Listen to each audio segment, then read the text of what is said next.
Halo semua, selamat datang kembali di channel Fast Movie. Kalau kalian sadar, Fast Movie telah merekap 3 series dengan tema kartel narkoba. Pertama yaitu series Narcos, dengan premis seorang bos kartel paling kaya raya. Siapa lagi kalau bukan Pablo Escobar. Yang kedua yaitu Breaking Bad, dengan premisnya sebagai peracik meth dengan kualitas paling murni. Dan yang terakhir, yakni Better Call Saul, dengan premisnya sebagai pengacara spesialis kriminal. Dari ketiga series ini, ternyata masih ada series yang memiliki premis tak kalah menarik, di mana series ini berjudul Ozark, dengan mengambil tema sebagai seorang penasihat keuangan, yang ternyata dia mencuci uang untuk kartel. Tentu saja membuat Fast Movie tertarik untuk merekap seluruh alur ceritanya. Jadi kalau kalian tertarik mengikuti jejak lore kita Pablo Escobar, kalian bisa belajar dari keempat series ini. Tapi ingat, kalau hukuman mati menanti kalian. Nah, daripada panjang lebar, yuk kita langsung aja masuk ke alur filmnya.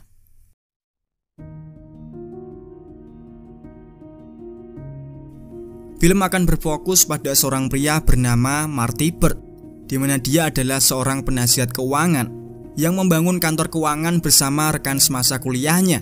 Ia bernama Bruce. Saat menghandle salah satu calon kliennya, di sana Marty terlihat kurang fokus, di mana ketika sedang membahas rencana keuangan, Marty ini malah sibuk nonton video porno, yang mana hal itu membuat keluarga ini sempat ragu untuk melakukan investasi lewat perusahaan Marty. Beruntung saat itu Bruce segera datang, yang mana dia juga melihat perilaku Marty tersebut. Ia pun segera melakukan trik murahan ala penasihat keuangan, supaya membuat keluarga ini tertarik untuk menginvestasikan keuangannya di tempat ini. Setelah berbicara empat mata dengan Bruce, ternyata Marty ini memiliki masalah dengan istrinya. Usia pernikahannya yang sudah menginjak 22 tahun membuat hubungan mereka menjadi kurang harmonis. Di saat itulah Bruce menyarankan supaya Marty berlibur ke Ozark, yang menurut data yang ia peroleh, Ozark bukan hanya tempat yang bagus untuk berlibur, melainkan juga tempat potensial yang bisa Marty manfaatkan untuk investasi jangka panjang. Pasalnya selama liburan musim panas, tempat itu akan dipenuhi oleh turis dari berbagai negara.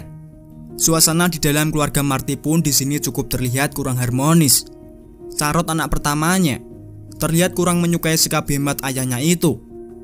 Meskipun di sana Wendy, istrinya, sudah mencoba mencairkan suasana, hal itu tak membuat Marty lantas menuruti segala permintaan anak perempuannya tersebut. Belum lagi dengan kesibukan mereka masing-masing, yang acap kali menjadi batasan untuk menjalani kehidupan harmonis layaknya pasangan suami istri. Meski Wendy seringkali mengawali kedekatan itu, ternyata hal itu tak membuat Marty bergeming. Fakta baru di sini baru terungkap apabila pameran video porno yang tadi pagi Marty lihat ini ternyata adalah istrinya yang selingkuh dengan seorang pengacara. Tak berselang lama kemudian Marty ditelepon oleh Bruce. Marty diminta untuk segera merapat ke sebuah gudang untuk melakukan rapat dadakan dengan salah satu klien mereka, di mana klien itu bernama Del Rio, seorang penggawa kartel Meksiko yang ternyata mencucikan uang hasil penjualan narkobanya di kantor Marty. Di sana Del Rio ternyata menyadari adanya sebuah kecurangan yang menyebabkan 8 juta dolarnya hilang begitu saja. Untuk mengetahui siapa pelaku sebenarnya, Del Rio mencoba melayangkan beberapa pertanyaan jebakan, di mana semua orang yang termakan jebakan itu langsung ia bunuh satu persatu.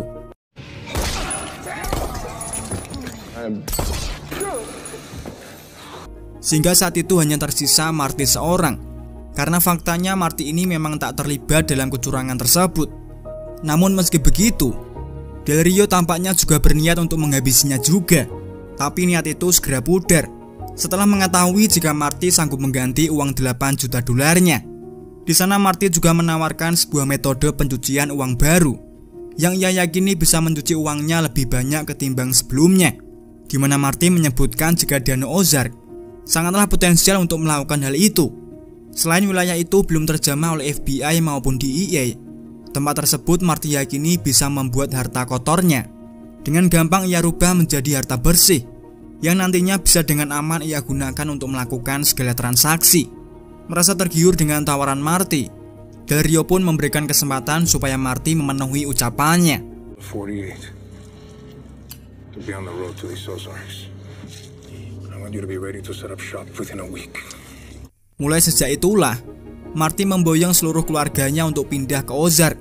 Di sini Marty pun secara terang-terangan mengatakan kepada Wendy jika dirinya terlibat masalah dengan kartel Meksiko, yang mana ketika kabar kepindahan ini diketahui oleh anaknya, rencana ini mendapatkan penolakan keras dari Charlotte.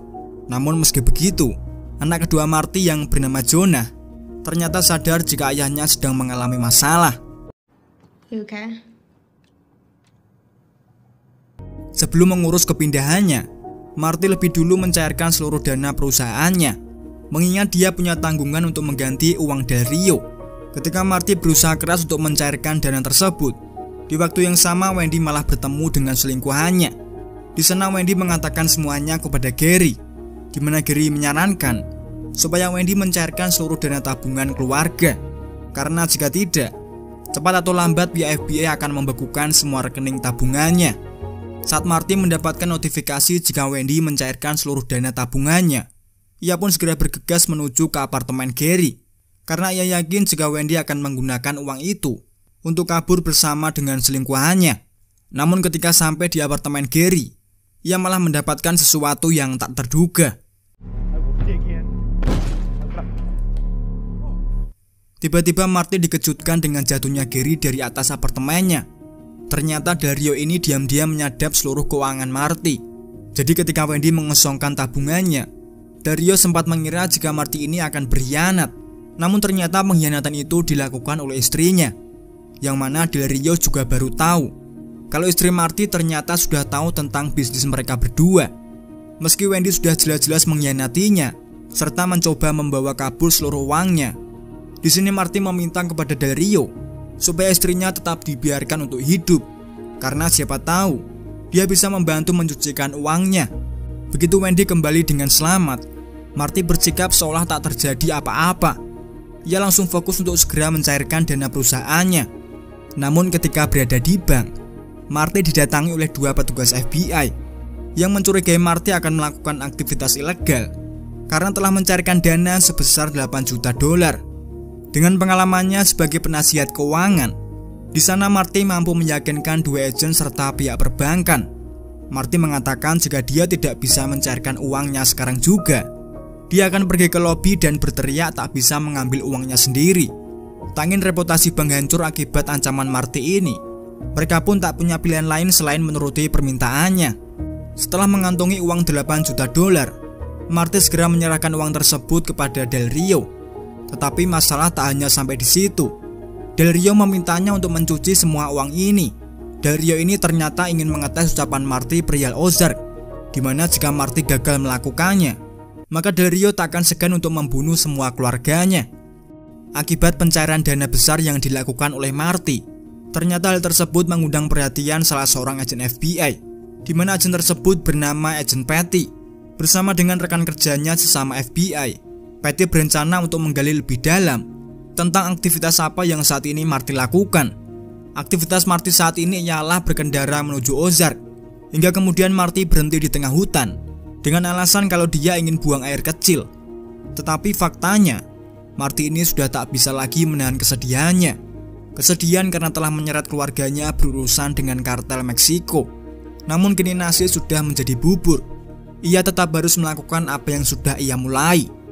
Sesampainya di Ozark, keluarga Marty memilih tempat peristirahatan mereka di salah satu motel murah, dimana ketika selesai sarapan, Marty mulai membriefing jika dia bersama ibunya akan mencari rumah baru. Ucapan ini sontak menimbulkan pertanyaan di benak Charlotte. Ia menanyakan kenapa kita mendadak pindah di kota antah berantah ini. Tetapi di sana Marty tak menjawab pertanyaan itu, dan malah menegaskan jika tugas kedua anaknya hanyalah untuk tetap diam di hotel ini dan jangan sampai membiarkan orang lain masuk ke dalam kamar kita. Marty kemudian membawa Wendy ke salah satu agensi perumahan, di mana Wendy ditugaskan untuk mencari rumah bagus dengan budget di bawah $20.000. Sementara itu Marty pergi ke salah satu perpustakaan. Tujuannya untuk mencari data UMKM di daerah ini. Dari pencariannya tersebut, akhirnya mengarahkan Marty ke salah satu pengusaha rental kapal boat.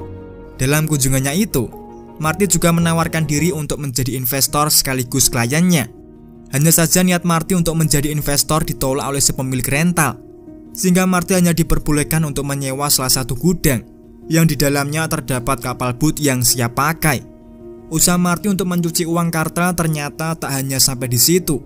Ia berulang kali keluar masuk ke beberapa pengusaha lokal dengan maksud menginvestasikan uang kotornya ke dalam bisnis mereka. Namun karena para pengusaha di daerah ini rata-rata berusia senja, mereka kurang familiar dengan sistem bisnis yang Marty tawarkan. Bahkan tak jarang dari mereka yang menganggap jika Marty berusaha melakukan penipuan pada usaha mereka. Ternyata hal yang sama juga dirasakan oleh Wendy, di mana sudah puluhan kali ia melakukan survei, tapi tetap saja belum ada rumah yang masuk ke dalam kriterianya. Sementara itu Charlotte dan Jonah yang seharian cuma duduk di area motel, tampaknya mereka mulai merasakan kebosanan. Sehingga ketika salah satu pegawai motel itu mengajak Charlotte berselancar, ia pun dengan senang hati mengiyakan ajakannya. Ternyata perilaku Charlotte ini tak lama kemudian juga disusul oleh adiknya, di mana Jonah juga meninggalkan motel dan membiarkan kamar motel mereka tak terjaga. Pada saat yang sama, Wendy ternyata mendapatkan rumah sesuai dengan budget serta seleranya. Hanya saja si pemilik rumah yang bernama Buddy ini memberikan syarat jika Wendy memang berniat untuk membeli rumahnya, di mana syarat itu ialah dengan tetap membiarkannya tinggal di basement sampai ia meninggal. Buddy memberitahu jika dia punya penyakit jantung akut yang menurut dokter nyawanya hanya tersisa 1 tahun lagi. Yang tanpa diduga, ternyata Wendy menyetujui syarat itu. A year? Sementara itu di tempat lain, Charlotte sedang menikmati pemandangan Danau Ozark, ditemani dengan pegawai motel yang bernama White serta adik sepupunya yang bernama Tri. Sayangnya kebahagiaan Charlotte tak berlangsung dengan lama, karena saat polisi air melihat mereka, polisi itu segera berbalik arah dan langsung mengejarnya. Fakta baru di sini terungkap jika perahu ini bukanlah milik White, melainkan milik orang lain, di mana White sengaja mencurinya. White kemudian sengaja memasangkan pelampung ke badan Charlotte, yang kemudian ia mendorong Charlotte jatuh ke danau. Tujuannya supaya polisi itu fokus untuk menyelamatkan Charlotte. Jadi White dan Tri punya cukup waktu untuk melarikan diri. Jonah yang saat ini mengembara keliling kota Ozark bertemu dengan teman barunya yang bernama Tak. Tak merupakan seorang penderita Down Syndrome yang bekerja di bar bernama Blue Cat Lodge. Marty dan Wendy saat ini berada di kantor polisi guna menjemput Charlotte yang sekarang ditahan akibat ulah White. Kepolisian mengungkapkan jika dua anak laki-laki itu merupakan keluarga Langmore yang memang terkenal sering melakukan kejahatan kelas teri. Sheriff mengungkapkan jika Marty harus berhati-hati meletakkan barang berharga di dekatnya, apalagi dengan wanita yang satu ini. Dia adalah Ruth Langmore, yang meski usianya masih 19 tahun, dia sangat pintar dan juga kejam. Maka tak anyal jika sheriff ini menganggap kalau Ruth berpotensi menjadi penjahat besar di kemudian hari. Di mana saat melihat foto itu, Marty menyadari bahwa dia bekerja sebagai housekeeper di motel tempatnya menginap. Tentu saja hal itu membuat Marty cukup cemas, sehingga dia segera bergegas kembali ke hotel dan langsung bertanya kepada Jonah apakah dia juga sempat pergi meninggalkan kamar motelnya. Begitu Jonah mengaku jika dia sempat keluar, Marty segera mengecek koper tempat dia menyimpan uangnya. Dan benar saja, ketika ia buka salah satu kopernya, isi koper tersebut raib tak tersisa. Marty kemudian segera menelepon sheriff untuk menanyakan alamat rumah keluarga Langmore. Begitu mendapatkan alamat tersebut, Marty segera menyeberangi danau menggunakan perahu bot sewaannya.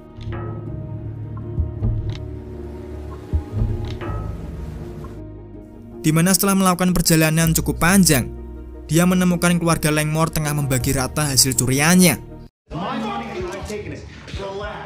Relax. What do you think you're gonna do with all of that cash? Di sana Marty terang-terangan mengungkapkan kepada mereka jika uang yang mereka curi itu bukanlah miliknya, melainkan Marty hanya diberi tanggung jawab untuk mencuci uang tersebut oleh bosnya yang bernama Umar Navarro, seorang bos kartel terbesar kedua di Meksiko. Hal itu sontak membuat sebagian keluarga Langmore ketakutan, di mana White dan Tri sepakat untuk mengembalikan bagiannya kepada Marty. Hanya saja Ruth dengan otak liciknya berhasil meyakinkan sebagian anggota keluarganya untuk membunuh Marty, kemudian menyimpan jasadnya ke tempat yang tak bisa dicari. Sehingga dengan begitu Omar Navarro akan mengira jika Marty telah membawa kabur uangnya. Namun dengan kepintaran Marty, di sana ia mulai menjelaskan jika mereka tak bisa sembarangan menggunakan uang kotor itu. Misalnya jika mereka membeli mobil baru dengan uang cash tersebut. Tentu saja rasanya tak akan masuk akal jika ada orang di zaman sekarang yang masih menabung lewat celengan ayam, apalagi nominalnya sampai sebesar itu. Maka dari itu sudah dipastikan jika petugas pajak akan segera mendatangi mereka, karena mereka tahu jika uang tersebut pasti bersumber dari aktivitas ilegal. Marty juga menjelaskan jika mereka hanya bisa menggunakan uang itu hanya untuk membeli makanan dan juga bensin saja, yang mana pencurian ini bisa dibilang mubazir. Menyadari jika keluarga Langmore tak ada yang bisa mencuci uang, mereka memutuskan untuk mengembalikan uang itu kepada Marty. Menyadari akan sangat riskan jika Marty menyimpan kembali uang itu di motel, ia berinisiatif untuk menyimpannya di gudang kapal yang kemarin ia sewa. Sementara itu di sisi lain, penyelidikan agen Petty terhadap Marty sedikit demi sedikit mulai terkuak, di mana ia berencana akan tinggal di Ozark guna memantau aktivitas apa yang saat ini Marty lakukan. Posisi Marty sendiri kini berada di kondisi yang cukup pelik. Mencuci uang 8 juta di tempat antah berantah seperti ini bagi Marty rasanya sangat mustahil. Jonah yang cukup peka dengan apa yang saat ini ayahnya butuhkan segera menceritakan pertemuan dengan teman barunya. Ia mengatakan jika Tak bekerja di sebuah penginapan bernama Blue Cat Lodge, di mana menurut temannya penginapan itu sangat sepi pengunjung dan bisnisnya juga terancam bangkrut. Di sana Marty tak merespon apa yang anaknya katakan, seolah ia ingin menyembunyikan pekerjaannya yang saat ini Marty harus lakukan. Marty kemudian membangunkan istrinya. Di sana ia mengungkapkan bahwa satu-satunya jalan keluar dari belenggu kartel ialah dengan membiarkan Marty bunuh diri. Marty kemudian memberikan alamat email Del Rio dan meminta Wendy untuk mengirimkan pesan kepadanya, di mana 8 juta dolarnya ia simpan. Sementara untuk Wendy beserta anak-anak akan hidup dari asuransi jiwa yang bisa mereka klaim setelah Marty mengakhiri hidupnya. Meski di sana Wendy berusaha meyakinkan Marty untuk tidak melakukan tindakan itu, ternyata keputusan Marty sudah ia pikirkan secara matang. Marty kemudian pergi menggunakan mobilnya ke tempat tebing tinggi. Namun sebelum benar-benar melakukannya, Marty lebih dulu bertanya kepada pengacaranya mengenai berapa persen kemungkinan klaim asuransi ditolak apabila pemilik polis asuransi dicurigai telah melakukan bunuh diri. Pengacaranya bilang jika kemungkinan besar klaim asuransi jiwanya akan ditolak, apalagi jika pemilik polis menunjukkan tanda-tanda kejanggalan seperti keluar dari pekerjaannya secara tiba-tiba, istrinya yang selingkuh, dan lain sebagainya, di mana perusahaan asuransi akan memakai semua alasan itu untuk tidak membayarkan klaim asuransinya. Menyadari jika peluangnya sangat kecil, tentu membuat Marty mengurungkan niatannya untuk bunuh diri, yang ternyata secara kebetulan ia juga melihat pelang tempat penginapan yang tadi diceritakan oleh Jonah. Marty kemudian kembali ke motel dan mengatakan kepada Wendy kalau dia telah berubah pikiran. Wendy pun menangis haru mendengar berita baik itu. Sekarang Marty kembali harus bergelut dengan para pebisnis lokal, di mana tempat pertama yang Marty pilih ialah penginapan Blue Cat Lodge. Sekilas penginapan itu memang tampak sudah usang, beberapa fasilitas tak terawat, bahkan ada juga yang sudah rusak. Marty kemudian menawarkan penanaman modal pada pemilik penginapan itu, di mana dia adalah Rahel Garrison. Namun lagi-lagi di sini Marty mendapatkan penolakan. Rahel bahkan menganggap jika investor itu tak ada bedanya dengan lintah darat yang datang menawarkan bantuan, tapi perlahan mengisap uang dari korbannya dengan cara memberikan tarif bunga investasi tinggi. So get out. Now. Setelah menelan penolakan itu, Marty memilih nongkrong di bar tempat tersebut. Di sana ia melihat salah seorang tamu yang membuli fisik Tak sebagai seorang penderita Down syndrome. Marty mencoba membela teman baru anaknya itu, yang ketika ia sadar kalau Rahel berada di tempat ini, Marty malah semakin frontal membela salah satu karyawannya itu. Meski di sana Marty mendapatkan bogem mentah, tapi kabar baiknya, Rahel menerima tawaran penanaman modal yang tadi sempat ia tolak. Di tempat berbeda, Wendy beserta anak-anaknya tengah mengurus kepindahannya. Di sana Charlotte terkejut ketika menyadari ada orang lain yang juga tinggal di rumah ini. Ketika Wendy ditanya kenapa kita harus tinggal di tempat ini, Wendy yang seakan sudah muak terpaksa mengatakan alasan yang sebenarnya. Your father's laundering money for a Mexican drug cartel. Selama berbenah ternyata aktivitas mereka tengah dipantau oleh seseorang. Dia adalah agen Patty yang sekarang sudah menetap di Ozark. Pada keesokan harinya, bersama dengan Rachel, Marty mulai merancang strategi bisnis baru dengan tidak menaikkan harga ketika musim panas tiba. Tujuannya tak lain demi menarik trafik pengunjung, di mana mereka baru akan menaikkan harga ketika pada hari Sabtu saja, karena di hari itu merupakan hari yang sibuk dan pengunjung pasti tak akan sadar dengan kenaikan harga tersebut. Di hari itu Marty mendapatkan pelanggan pertamanya, di mana pelanggan itu ialah agen Patty yang secara perlahan mulai masuk ke dalam bisnis usahanya. Di hari itu juga Marty kembali didatangi oleh Ruth yang menuntutnya untuk memberikan pekerjaan baru padanya.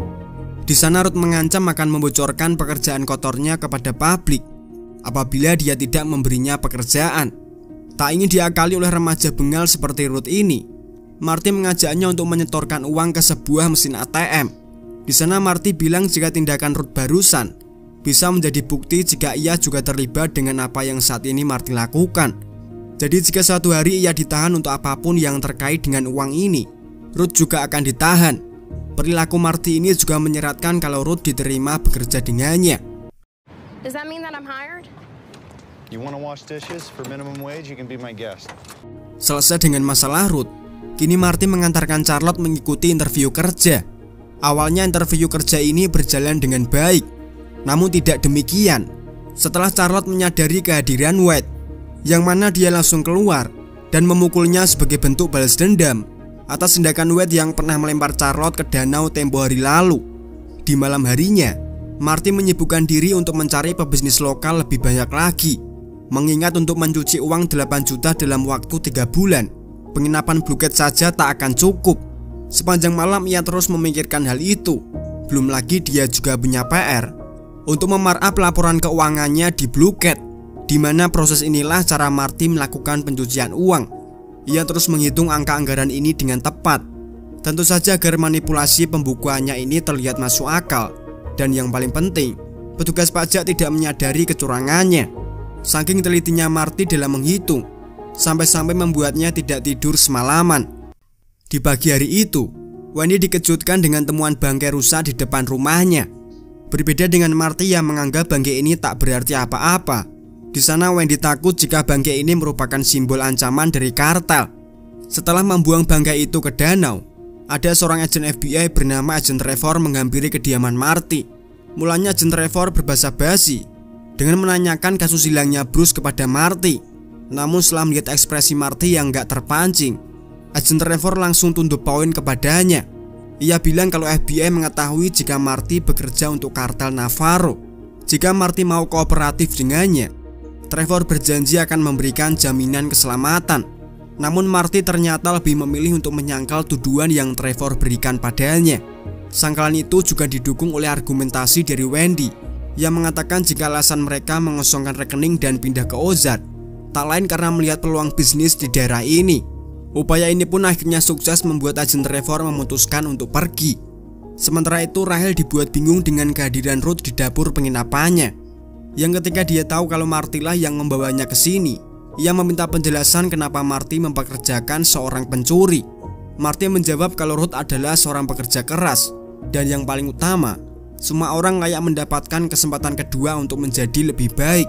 Sekembalinya ke rumah, Marty melihat Wendy membersihkan noda darah bekas bangkai tadi pagi, yang pada saat bersamaan ia melihat Wade dan Trey Langmore yang terlihat seperti sedang mengawasi rumah mereka. Marty berasumsi jika hal itu mungkin saja akibat Charlotte meninju wajah Wade beberapa hari lalu. Wendy kemudian pergi ke rumah Sam, seorang agen perumahan yang membantunya membeli rumah Buddy. Di sana Wendy menanyakan apakah Sam sedang membutuhkan karyawan baru. Wendy mengaku kalau dia ini ahli dalam mendekor rumah. Namun sayangnya Sam tidak membutuhkan karyawan baru, mengingat penjualan rumahnya sedang mengalami penurunan. Terlebih untuk bagian mendekor rumah, posisi itu sudah ditangani oleh ibunya sendiri. Di malam harinya seperti biasa, Marty lagi-lagi mengalami insomnia. Hal tersebut disebabkan oleh kecemasan Marty yang belum bisa menemukan cara mencuci uang lebih banyak lagi. Ia kemudian keluar menuju ke tengah danau dengan harapan bisa lebih rileks, sehingga kepalanya bisa berpikir jernih. Namun alih-alih mendapatkan ketenangan, pikiran Marty justru semakin kacau. ia seakan sudah buntu dan sama sekali tak tahu harus bagaimana lagi. Rasa depresi ini bahkan sampai membuat Marty ketiduran di atas kapalnya. Ia kemudian terbangun pada keesokan harinya oleh suara khotbah komunitas gereja apung. Setelah melihat hal itu, Marty seakan mendapatkan sebuah ide baru. Sementara itu di tempat lain, Wendy ternyata mendekor serta menjadi tour guide di salah satu rumah open house milik Sam. Meski kemarin Sam menolak Wendy, namun setelah melihat kinerjanya, di sini Sam akhirnya menerimanya menjadi karyawan baru. Sekembalinya ke rumah, Wendy lagi-lagi menemukan bangkai di halaman rumahnya. Di sini Wendy benar-benar muak. Ia merasa yakin jika perbuatan ini pasti dilakukan oleh keluarga Langmore, sehingga dia langsung menuju ke rumah mereka dan melemparkan kembali bangkai itu ke atap rumah. You fuck with my daughter, you come near my house again. It'll be you the vultures are picking at. Di malam harinya ketika Ruth kembali ke rumah, ia menyadari jika uang tabungannya dibobol oleh pamannya. Tentu saja Ruth menjadi marah karenanya. Ruth sebagai dalang pembobolan itu mencoba memberinya penjelasan dengan mengatakan kalau ia meminjam uangnya untuk membeli sepasang kucing hutan yang rencananya akan ia kembang biakan, sehingga mereka dapat mengambil keuntungan dari menjual anak kucing tersebut. Namun dengan marah Ruth menunjukkan kepada mereka kalau dua kucing itu adalah perempuan. Sebagai ganjaran atas kebodohannya, Ruth meminta dua pamannya itu untuk tidur di dalam kandang. Bot yang tak terima dengan sikap Ruth ini menghina Ruth karena mau bekerja dengan upah rendah bersama Marty. Namun di sini Ruth menjelaskan alasan kenapa ia bekerja dengannya. Ia bilang kalau dia ingin belajar mencuci uang dari Marty, dimana setelah ia bisa melakukannya, ia akan mencuri uang Marty lagi lalu membunuhnya.